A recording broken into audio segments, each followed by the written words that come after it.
দু নৌকায় পা দিয়ে খুব বেশি দূর যাওয়া যায় না, এটা আমার থেকে বেশি আর কে জানে। 1980 সালে ব্যবসা শুরু করবার পর 1990 সালে জীবনে প্রথম বন্ধুর অনুরোধে তার নাট্যগোষ্ঠীতে একটা নাটকে অভিনয় করেছিলাম। বন্ধু যখন আমাকে নাটকটা করতে বলেছিল তখন কিন্তু আমি তাকে বলেছিলাম আমি অভিনয়ের কিছুই জানি না।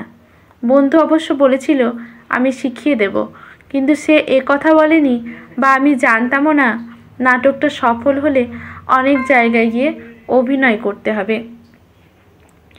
1.5 মাস ধরে রিহার্সাল দিয়ে ফাইনালি নাটকটা সফল হওয়ার পর যখন অনেক জায়গায় গিয়ে শো করতে ইচ্ছে হচ্ছে তখন বন্ধু এবং নাট্যগোষ্ঠীর সদস্যদের বলেছিলাম ব্যবসার ক্ষতি করে আমি এত সময় দিতে পারবো না, তোমরা কেউ একজন আমার রোলটা তুলে নাও।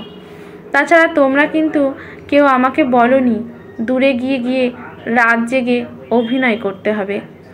নাট্যগোষ্ঠীর ছেলে মেয়েদের তখন বক্তব্য ছিল শ্যামলদা ওই রোলটা আপনার মতো আমরা কেউ করতে পারবো না, আর এখন যদি আপনি ছেড়ে দেন তাহলে নাটকটা বন্ধ হয়ে যাবে। আমি ছেড়ে দিলে নাট্যগোষ্ঠীর ক্ষতি হবে, কথাটা ভেবে সেদিন বাধ্য হয়ে দূর দূরান্তে গিয়ে প্রায় দিনের পর দিন রাত জেগে নাটকটা করেছিলাম। পরের নাটকে যখন আমাকে প্রধান চরিত্রে নির্বাচন করলো জানতে পারলাম তখন আমি বলে দিয়েছিলাম সময় দিতে পারবো না।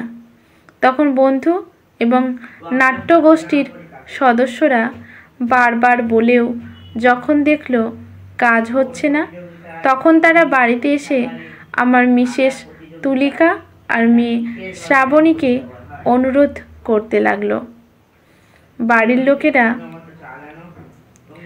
তাদের কথায় কনভিন্সড হয়ে উল্টে আমাকে বলতে লাগলো এত করে ওরা বলছে যখন রোলটা করে দাও না। নাটক করতে করতে অনেক দূরে দূরে যেতে হয় বলে তুলিকাকে বলেছিলাম, এতে আমার রাত জাগা পড়ছে অনেক, তেমনি ব্যবসার ক্ষতিও হয়ে যাচ্ছে। কেন জানি সেদিন তুলিকা বলেছিল এরা তোমার ওপর এতটা ভরসা করেছে, যখন একটু ম্যানেজ করে ওদের নাটকটা করে দাও। সেদিন মূলত তুলিকার কথা শুনে নিজের ইচ্ছের বিরুদ্ধে গিয়েও পরের নাটকটাতে অভিনয় করেছিলাম এবং সেটা সারা বাংলা নাট্য প্রতিযোগিতায়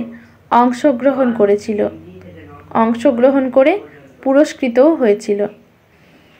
যে লোকটা আমি ব্যবসা করতাম, অভিনয়ের অ আ ক খ জানতাম না, সেই আমি পরপর দুটো নাটকে অভিনয় করে প্রশংসায় মায়াজালে জড়িয়ে নিজেরও খুব ভালো লাগতে লাগলো।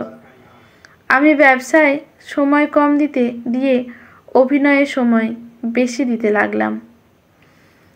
2002 সালের মধ্যে 14টা নাটকে অংশগ্রহণ করে ফেলেছি এবং সেগুলোর মধ্যে অনেকগুলোই মঞ্চ সফল পুরস্কৃত নাটক।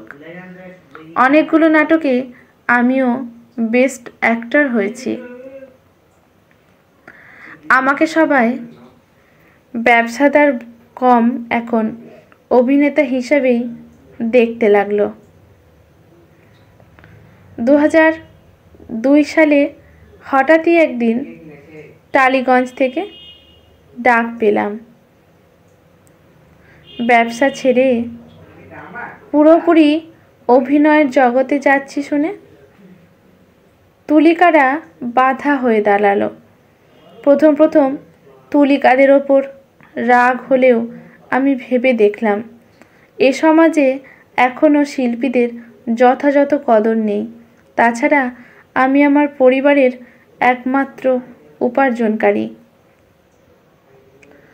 শুধুমাত্র অভিনয়ের ভরসায় নিজের জীবনতরি ভাসিয়ে দিতে গেলে তাতে হয়তো একটু বেশি ঝুঁকি নেওয়া হয়ে যাবে এবং যার পরিণতিতে একুল উকুল দুকুলই ভেসে যেতে পারে। তাই তুলিকাদের কাছ থেকে বাধা পাওয়ার পর অনেক চিন্তা ভাবনা করে নাটক করাটা একেবারে ছেড়ে ব্যবসায় মন দিলাম।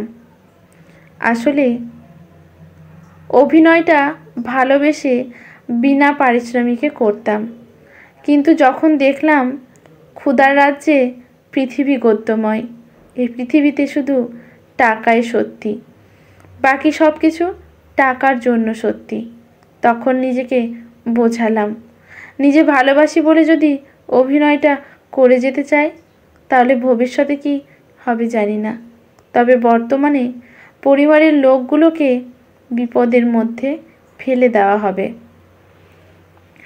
অনেকগুলো মঞ্চ সফল নাটক করে যখন আমি খ্যাতির মধ্যে গগনে, তখন অভিনয়টা ছেড়ে দিতে খুব কষ্ট হয়েছিল। তবুও পরিবারের কথা চিন্তা করে নিজের ভালোবাসার জগৎটাকে ছেড়ে আস্তে আস্তে আবার টালমাটাল হয়ে যাওয়া ব্যবসাটাই মন দিলাম। আজ সময় পেলে কিংবা মন খারাপ হলে মঞ্চের নাটক দেখতে যাই। এক সময় ভালোবেসেছিলাম বলে আজও ছাড়তে পারিনি। ব্যবসায় অনেক ওঠন পড়নের পর আজ খুব ভালো আছি। কথাটা বলতে না পারলেও ভালো আছি চলে যাচ্ছে।